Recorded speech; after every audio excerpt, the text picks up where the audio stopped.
Now this is pod racing.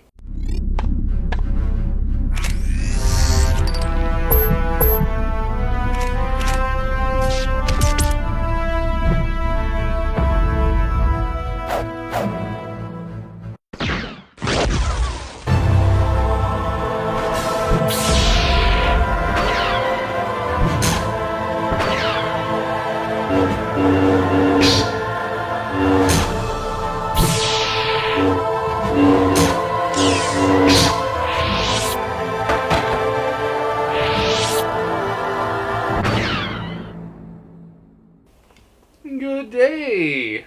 One fateful day in the late 1990s, a young General Lotz went to the local Target with his grandfather, and there he did see The Empire Strikes Back, the Game Boy game. And for whatever reason, young General Lotz wanted said game.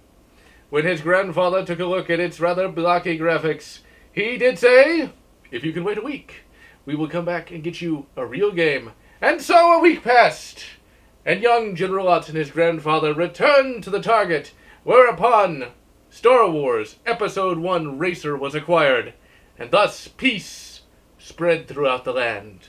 You gotta hand it to LucasArts. They could fix anything Star Wars. Lucas makes a film that is boring, meandering, and filled to the brim with crap. Well, LucasArts only sees that as a challenge. They watch the film, they see a scene that was long, boring, and not a war, and decide to make the best non-F-Zero racing game for the N64. Not only that, at this point, LucasArts cares and gets all the details for all the racers 100% right.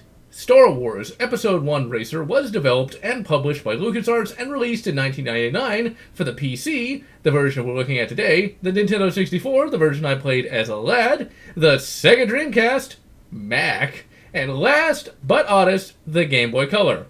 The gameplay is that of an F-Zero styled racing game. You race against opponents while avoiding obstacles throughout the track. This has always been my favorite style of racing game, as I've always found driving around in a circle or driving through random streets insufferably dull. Episode 1 Racer features pretty much all of the pod racers seen in the Episode 1 film, and you unlock more and more of them as you play throughout the game, and each will have their own strengths and weaknesses. The game's menu is in Watto's shop for some reason, and you can buy upgrades for your pod racer there and in Watto's junkyard. Watto will annoy you with a bunch of canned lines about Subhoba, and he always loves to ask you if you've seen his goddamn chance cube. No, I haven't, for the 1000th goddamn time. Have you seen Darth Maul's lightsaber? You earn Dosh by completing races, and the better you do, the more Dosh you get for parts.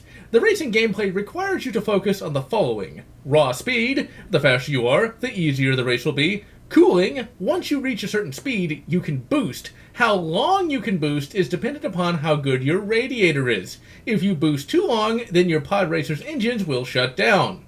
You also need to focus on grip, so that you can make tighter turns and not crash into walls. The parts can get pretty bloody expensive, and money is limited, so buy wisely. Your pod racer's engines will degrade over time, so you'll need to acquire a number of pit droids to keep them in good repair.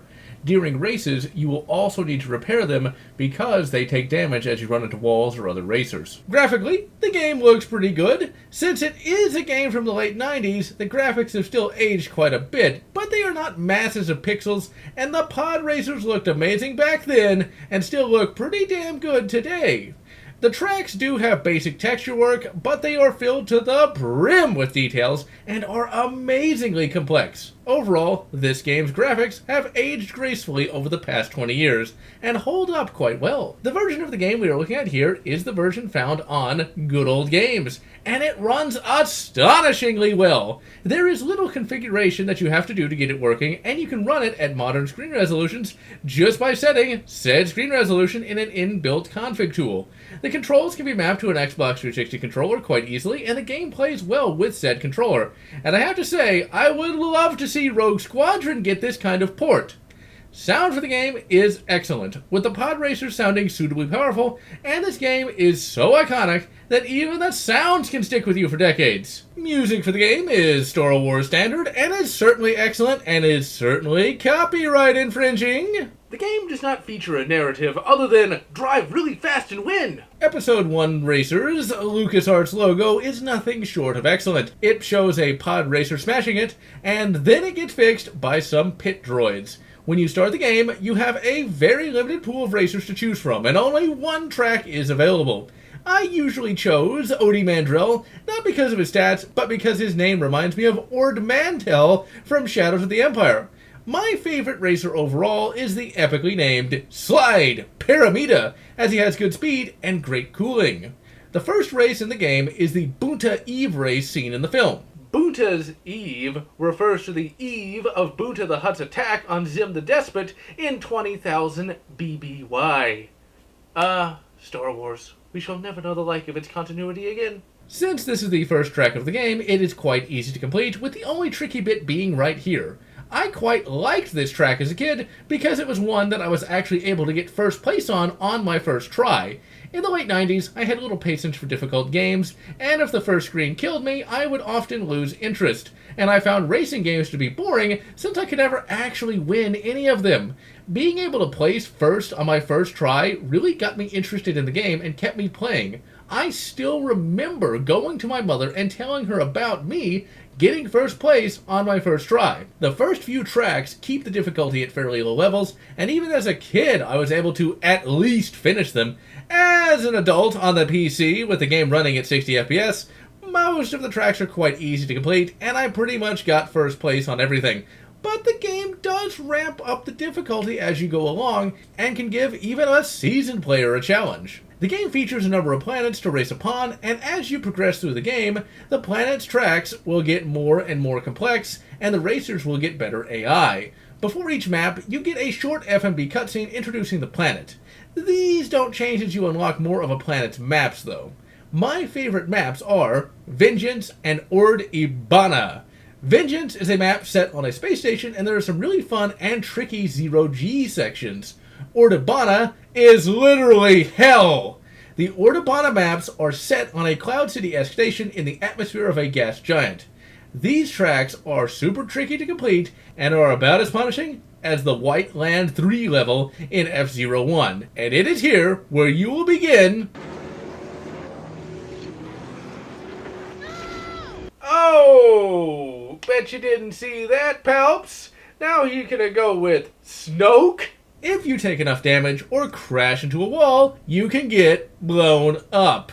And while in the earlier stages this won't be that big of a deal, because as you all know in the Star Wars universe, when you crash a pod racer, you will literally be resurrected by the great God Imperator Nero Augustus Palpatine. In later races, dying will become much more of a hindrance, and can make you lose the entire bloody race if you get blown up just once. You can play as Little Orphan Annie, and he can become the pod racing champion of the universe.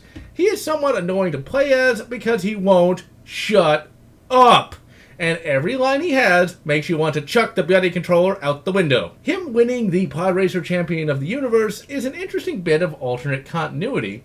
And Annie, in the Revenge of the Sith novelization, even muses on what would have happened if Qui-Gon had never come to Tatooine, and opines that he would have become a champion pod racer, thus ensuring that Palps would have had a much harder time of conquering the galaxy. That, ladies and gentlemen, is pod racing, and is one of the best non-F-Zero sci-fi racers of all time, and maintains that even to this day, and is a game that I cannot recommend enough.